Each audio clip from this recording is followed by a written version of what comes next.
बिस्मिल्लाहिर्रहमानिर्रहीम अस्सलाम वालेकुम। Welcome back to my channel and खुशामदीद टू माय ब्लॉग।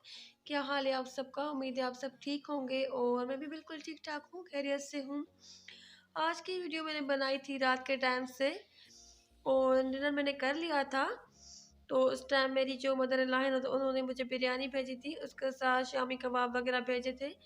तो उस टाइम मैंने उनकी थोड़ी सी वीडियो बना ली और मैं आपके साथ शेयर करती रहती हूँ कि जो मेरी मदर इन लॉ हैं तो वो काफ़ी अच्छी कुकिंग करती हैं और जो भी बनाती हैं चीज़ें तो वो मुझे भेजती है और मैं भी जो भी कुछ चीज़ बनाती हूँ तो वो उन्हें भेज देती हूँ। और उसके बाद जहाँ पर है दूसरा दिन और ये 7 जनवरी की सुबह है, मैं बना रही थी अपना और अपने हस्बैंड का और बच्चों का नाश्ता। और बच्चों के स्कूल अभी ओपन हो गए हैं, पर बच्चों को घर में रहने की इतनी ज़्यादा आदत हो गई है कि बच्चों का अब दिल ही नहीं करता कि वो स्कूल जाएं। वैसे जो मेरी बड़ी बेटी है तो वो घर में बैठकर बहुत ही ज़्यादा बोर हो रही थी, पर जो मेरा बेटा है तो वो तो अभी भी कह रहा था कि और भी छुट्टियां हो और हम घर में ही टाइम स्पेंड करें और स्कूल ना जाएं। तो यहाँ पर मैंने बनाया था पराठा, आलू का पराठा। आलू जो थे तो वो मैंने रात के टाइम पर बॉयल करके और मैश करके रखे हुए थे, उनका मैंने मिक्सचर बना लिया था। उसमें सारे स्पाइसेस वगैरह ऐड कर दिए थे। उसके बाद मैंने सोचा कि सुबह के टाइम पर मुझे पराठा बनाने में आसानी हो जाएगी, क्योंकि कुछ दिनों से मेरी बेटी मुझे बहुत ज़्यादा कह रही थी कि आलू के पराठे बनाए। तो 2-3 दिन से मैं उसको टाल रही थी और फिर मैंने सोचा कि पता नहीं इसका इतना दिल कर रहा है पराठा खाने के लिए, तो मैंने सोचा था कि मैं सुबह के टाइम पर बना लूँगी। तो एक पराठा मैंने मैदे वाला बनाया था और उसके बाद दूसरा जो पराठा था मेरा और मेरे हस्बैंड का, तो वो मैंने जो सादा वाला रेगुलर वाला आटा होता है तो उससे बनाया था। और बस नाश्ता करने के बाद इतनी मैंने ज़्यादा वीडियो नहीं बनाई थी, क्योंकि कुछ और भी काम थे। और 7 जनवरी के दिन होती है मेरी और मेरे हस्बैंड की वेडिंग एनिवर्सरी।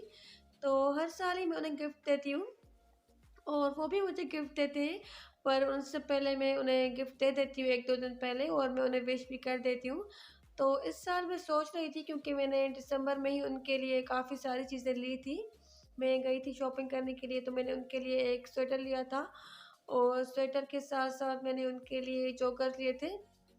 सर्दियों में वो जॉगर काफ़ी ज़्यादा पहनते हैं डेली यूज़ में, क्योंकि जॉगर काफ़ी कंफर्टेबल होते हैं, तो इसलिए मैंने उनके लिए वो शूज़ भी लिए थे। और पिछले व्लॉग्स में मैंने आपको दिखाया था जब मैं गई थी, तो मैंने उनके लिए एक परफ्यूम भी ले लिया था।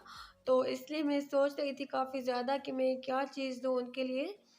तो पहले मैंने सोचा था कि मैं उनके लिए कोई अच्छा सा कोट लेकर आऊँगी, क्योंकि हमारे यहाँ कुछ फंक्शंस वगैरह थे, तो मैं सोच रही थी कि कोई कोट या इस तरह की जैकेट वगैरह लेकर आऊँगी।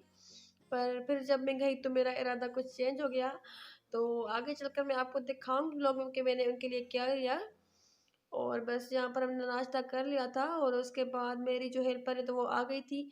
जो डेली के होते हैं काम, मैं आपके साथ काफ़ी बार शेयर कर चुकी हूँ, तो वो मैंने अपने कर लिए। उसके बाद लंच मैंने बना लिया था थोड़ा सिंपल सा और उसके बाद मैं अपने बेटे के साथ चली गई थी अपने हस्बैंड के लिए गिफ्ट लेने के लिए। तो ये वाला जो पराठा है ये मेरे हस्बैंड का और मेरा था।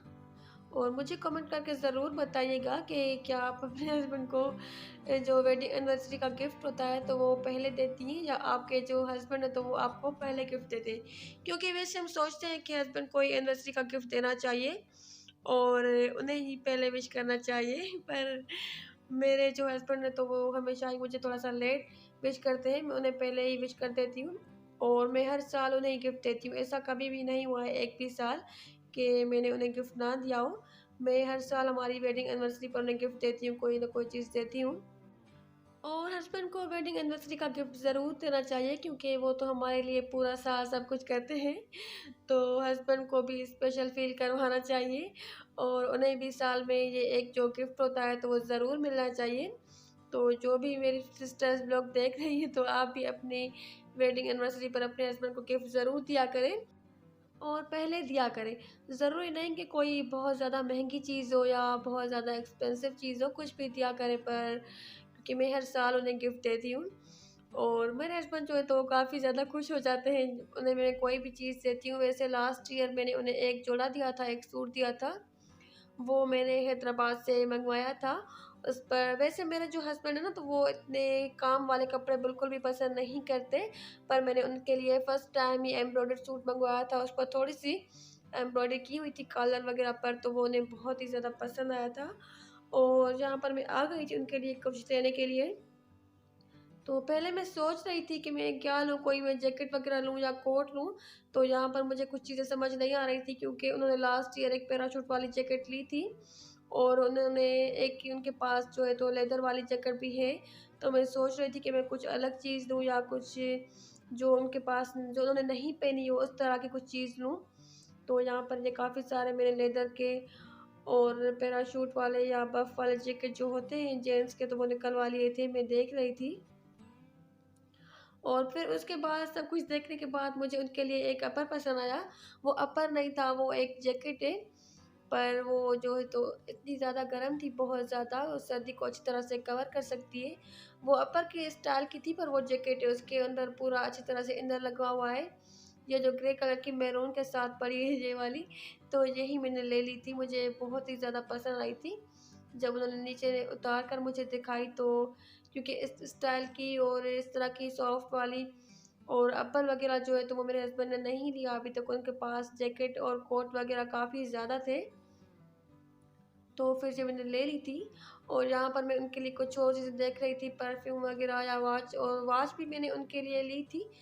2 साल पहले मैंने उन्हें काफ़ी अच्छी एक घड़ी गिफ्ट की थी। और जो मेरे हस्बैंड जो भी चीज़ें पहनते हैं, तो वो उन्हें अक्सर मैं ही गिफ्ट करती हूँ। वो खुद भी अपने लिए लेकर आते हैं काफ़ी ज़्यादा चीज़ें, पर मुझे बहुत ज़्यादा अच्छा लगता है मेरे हस्बैंड के लिए शॉपिंग करना और उनके लिए चीज़ें लेना। और इसी तरह का मैंने लास्ट ईयर उन्हें दिया था, जो ये ब्राउन कलर का पड़ा हुआ है लास्ट कैमल कलर का, तो इसी तरह का बिल्कुल सूट था, मैंने उन्हें लास्ट ईयर दिया था, उन्हें बहुत ही ज़्यादा पसंद आया था। वैसे वो नहीं पहनते इस तरह के कढ़ाई वाले सूट, उन्हें इतने अच्छे नहीं लगते, पर जब मैंने उन्हें दिया था, उन्होंने स्टिच करवाया, तो उन पर माशाल्लाह से बहुत ज़्यादा अच्छा लग रहा था और उन्हें पसंद बहुत ही ज़्यादा आया था। तो पहले मैं ये देख रही थी कि मैं इस तरह का कोई लूँ, क्योंकि उन्होंने एक पहना है, मैं सोच रही थी कि मैं कोई और सूट भी ले लूँ। मैंने जैकेट ले ली थी उनके लिए, पर जैकेट के साथ-साथ मैं सोच रही थी कि एक सूट भी ले लूँ। पर इनका कपड़ा मुझे इतना अच्छा नहीं लगा, क्योंकि मेरे जो हस्बैंड हैं तो वो ज़्यादातर कॉटन पहनते हैं और ये एक मिक्स में थे, मतलब कि जो स्टोन वाश टाइप के होते हैं उस तरह के। इनका कपड़ा जो था तो वो हल्का था थोड़ा-सा, तो इसलिए मैंने उनके लिए प्लेन कॉटन का सूट लिया था और वो भी मैंने काफ़ी अच्छा लिया था। जो बिना कलफ वाली कॉटन होती है, जो लोग कॉटन पहनते हैं तो उनको पता होगा कि जो मुग़ल आज़म वाली कॉटन होती है ना, तो वो बहुत ज़्यादा अच्छी होती है। उसका स्टफ़ बहुत ज़्यादा अच्छा होता है, तो मैंने उनके लिए वही वाइट कलर में मुग़ल आज़म कॉटन का सूट ले लिया था और वो जैकेट ले ली थी। उसके बाद मैं और मेरा बेटा हम बेकरी चले गए थे, तो वहाँ से कुछ चीज़ें ली। वेडिंग एनिवर्सरी हमारी ऐसे ही सिंपल ही होती है, मैं इतना कुछ ज़्यादा सेलिब्रेशन हम नहीं करते या मैं इतनी ज़्यादा कुछ चीज़ें नहीं बनाती, क्योंकि उसके बाद फरवरी में मेरी जो बड़ी बेटी है, तो उसकी बर्थडे होती है, तो वो हम सेलिब्रेट करते हैं। तो इसलिए मैंने बस जिस टाइम मैं शहर से आई, तो उस टाइम मुझे काफ़ी लेट हो गया था और बच्चों के ट्यूशन का टाइम हो गया था, तो इसलिए बस मैं फिर बिज़ी हो गई। और उसके बाद आधे घंटे के बाद मेरे हस्बैंड के आने का टाइम भी हो रहा था, तो इसलिए मैंने बस सिंपल से ये चीज़ें बनाई थी, ज़्यादा कुछ नहीं बनाया था। मैंने बिरयानी बनाई थी, बर्गर बनाए थे, फ्रूट चाट बनाई थी। और आप जो ये पापड़ देख रहे हैं, तो ये मेरे हस्बैंड को बहुत ही ज़्यादा पसंद है, इसीलिए मैंने थोड़े से पापड़ फ्राई कर लिए थे। और केक मैंने इसलिए नहीं लिया, क्योंकि हमें काफ़ी लेट हो रहा था और मुझे केक भी कुछ समझ नहीं आ रहा था, क्योंकि काफ़ी ज़्यादा छोटे जो केक थे, तो वो भी 900 और 1000 रुपीज़ तक मिल रहे थे। तो मुझे केक लेने का बिल्कुल भी आइडिया नहीं है कि किस तरह का मुझे लेना चाहिए था। और मैंने देख रही थी कोई छोटा-सा केक हो वेडिंग एनिवर्सरी वाला, तो उस तरह का भी नहीं था। सारे ही केक भी मुझे बर्थडे वाले मिल रहे थे और उसके अलावा जो ड्राई फ्रूट वाले केक होते हैं, तो वो थे। तो इसलिए मैंने केक नहीं लिया, मैंने सोचा कि मैं घर जाकर वहाँ से केक मँगवा लूँगी। पर जिस और मेरा बेटा बाहर गया बेकरी पर, तो वहाँ पर भी उसको सिर्फ़ पेस्ट्रीज़ ही मिली, कोई केक नहीं मिला, तो बस इसलिए केक मैं नहीं ले पाई। और जहाँ पर बस जिस टाइम मेरे हस्बैंड आए थे, तो हमने लाइट्स ऑफ़ कर दी थी बच्चों ने। बच्चे बहुत ही ज़्यादा खुश हो जाते हैं इस तरह की छोटी-छोटी चीज़ों से और सेलिब्रेशन से। और मेरे हस्बैंड जो हैं तो वो भी बहुत ही ज़्यादा खुश हुए। उन्होंने माशाल्लाह से बहुत ही ज़्यादा अच्छा लगा मेरा सरप्राइज़ और उन्हें गिफ्ट भी बहुत ज़्यादा पसंद आए। और नेक्स्ट व्लॉग में मैं आपको दिखाऊँगी कि उन्होंने मुझे क्या दिया था। उन्होंने मुझे कोई गोल्ड की एक चीज़ दी थी गिफ्ट में, आप गेस करके ज़रूर बताइएगा। और वो मुझे हर साल ही जब से मेरी शादी हुई तो गिफ्ट तो देते हैं, पर वो ज़्यादातर मुझे कोई भी छोटी-मोटी सी चीज़ गोल्ड की ही देते हैं। कभी कोई छोटी रिंग होती है या लॉकेट होता है या उसके अलावा कोई स्टड टॉप्स वगैरह कुछ भी इस तरह की चीज़ वो ज़्यादातर कोशिश करते हैं कि मुझे गोल्ड की दें। तो बस यहाँ पर हमने डिनर कर लिया था और उसके बाद मैंने इतनी ज़्यादा वीडियो नहीं बनाई थी, बच्चे भी यहाँ पर खेल रहे थे। और जैसे ही मेरे हस्बैंड आए तो उनकी जिस तरह से आदत है तो वो फिर चले गए थे फ्रेश होने के लिए। उन्हें हाथ मुँह धोया, वो जिस तरह से वो आते हैं तो जाते हैं वॉशरूम, तो फिर बच्चे उनका वेट कर रहे थे और उन्हें आवाज़ें दे रहे थे, क्योंकि बच्चे जो होते हैं ना तो वो बिल्कुल भी वेट नहीं करते। और जहाँ पर मेरी छोटी वाली बेटी है तो वो खेल रही थी। और उसके बाद जो बिल्कुल सबसे छोटी है तो उसको मैंने फ़िलहाल झूले में सुला दिया था। और कुछ भी मैंने ऐसा स्पेशल नहीं बनाया, मैं बना ही नहीं पाई, मुझे टाइम नहीं मिला। और ऐसा कुछ ख़ास सेलिब्रेशन नहीं था, पर हमने फिर भी बहुत ही ज़्यादा एन्जॉय किया। नेक्स्ट व्लॉग भी मैं आपके साथ शेयर करूँगी, मैं अपने हस्बैंड को पहने हुए भी दिखाऊँगी, क्योंकि जो मैंने उन्हें गिफ्ट दिए थे तो वो उन्होंने पहने थे। और जो उन्होंने मुझे गिफ्ट दिया तो वो भी मैं आपको दिखाऊँगी। और जो दूसरे दिन की वीडियो है, मैंने लंच में बनाई थी चिकन कढ़ाई, तो उस टाइम मैंने थोड़ी-सी इसकी वीडियो बना ली थी। तो बस यहाँ तक ही था मेरा आज का व्लॉग, यहाँ तक की थी मेरी आज की वीडियो। और मुझे ज़रूर कमेंट करके बताइएगा कि आप किस तरह से अपनी वेडिंग एनिवर्सरी जो है तो वो सेलिब्रेट करते हैं और गिफ्ट में आपको क्या-क्या चीज़ें मिलती हैं। अगर वीडियो अच्छी लगी तो मेरी वीडियो को लाइक करें, मेरे चैनल को सब्सक्राइब करें, अपने और अपने प्यारों का ख़्याल रखें। मुझे दुआ